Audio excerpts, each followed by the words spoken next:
And how do you usually feel on like a day-to-day basis right I now? feel very tired this week. Like our run that we had on Friday, right? The long run, like I knew like I should have consumed something. I was just like running on fumes. I feel tired, but it's like for me, that's the norm of tired because this is my usual.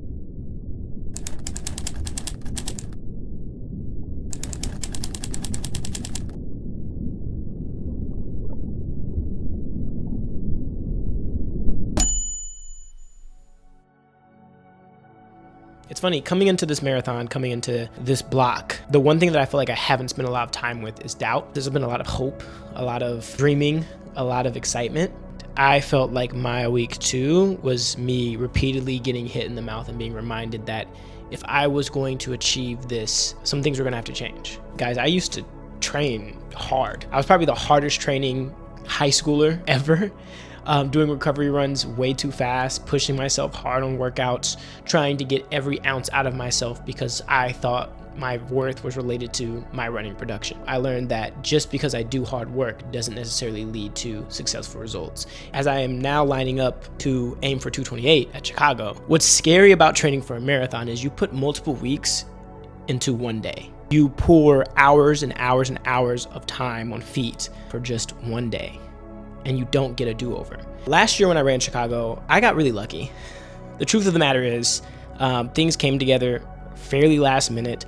I didn't actually know if I was going to be running the marathon until about 7 or 8 weeks before, had a very short training block, and lucked out really leaning on my talent a bit. I stopped fueling after 3 miles, I couldn't handle any gels, and I just kind of coasted off of my fitness, and luckily that was enough to run 238. And don't get me wrong, I think that that's a blessing. That's something I'm super grateful for. Did I get the best out of myself? No. Did I truly challenge myself? No. Did I walk away from that race knowing that I gave it all I possibly could have? I don't know. It's a question that I've been mulling over and I've been sitting with, and it's probably something I'll be sitting with every single week. And it's a simple question, but it's really difficult to answer. And the question is, do I think I can do it?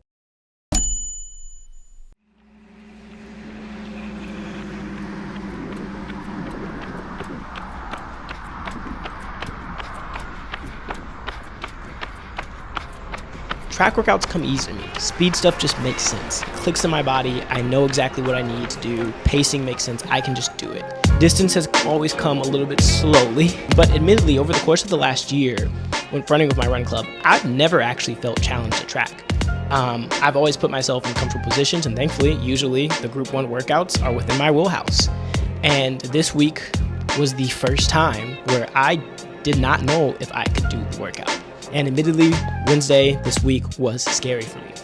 I found myself in the back of the group, something that I pride myself on usually not being. I found myself trying to make sure to hit the time on the dot each lap because I was concerned that if I went faster, I would blow up. I found myself almost lingering away from the group, lingering away from the challenge. And it was a good wake-up call for me. It was a wake-up call to know that in order to do this thing that is new to me, there's going to be challenges along the way that are also new. And this is an opportunity to embrace it. I have 2 choices. I either run towards it or run from it. That's it. There's no middle ground here.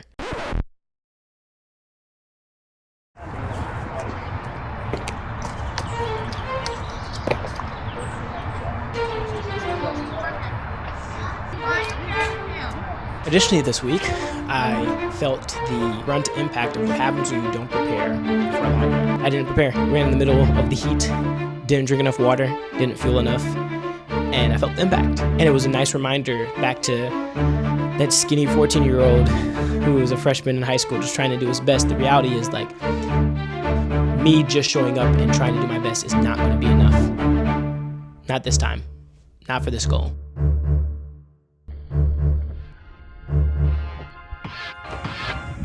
So right now, take me through like a typical day from what time you wake up to what time you go to bed and then what you eat in between. This has been like maybe a bagel, half a bagel and coffee. 1 to 2 o'clock, I'll have my work meetings. DoorDash, some Panda Express, Taco Bell, do anything special before my run. Admittedly, I'll try to drink some water, but not even really that. And for dinner, usually just ordering out because that's just quick and efficient. So right now, it just seems like the most important thing we have to focus on is not even about what you're eating. We just have to make sure you eat more food. This is like the biggest issue right now. And then you never eat anything before a run. You never eat anything after a run. Nope.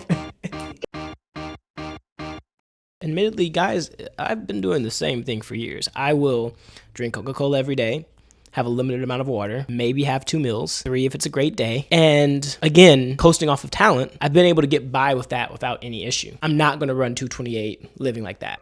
Run into the issue where I'm like, oh dude, I cannot take something right now. I totally can. It's just the brain is like, oh, I don't need to. So I just don't. Like, I understand that completely, but marathon, completely different. A 26-mile race compared to racing a 5-mile race or an 800, way different in terms of fueling for that. So now when you have a goal, you want to make sure that we hit that goal and that we don't bonk. Because obviously I'm coming from 0, so something is probably going to help a lot, right? Exactly. Something's the most important thing. Got it. The thing that we're going to focus on is eat food before run. That's the most important thing. Just very simple. You don't have to overthink it.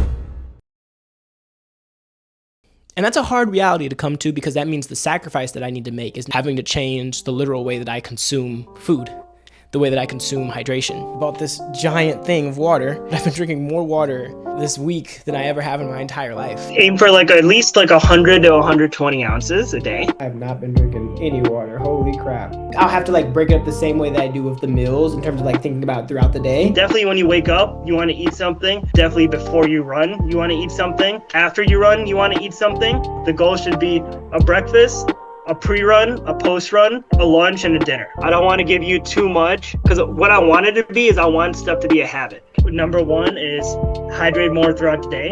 Just drink more water. Number 2, I want you to eat before and after your runs. Be intentional about it. The fact is, if I want a new result, I have to do something I've never done. To get something I've never had, I gotta do something I've never done.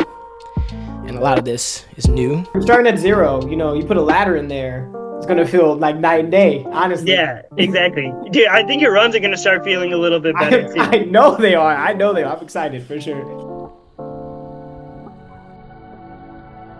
I think before this marathon, I think I thought I knew what it took.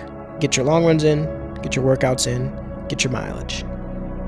You'll be ready to go. I now know that those things are impactful. They're far from the only things.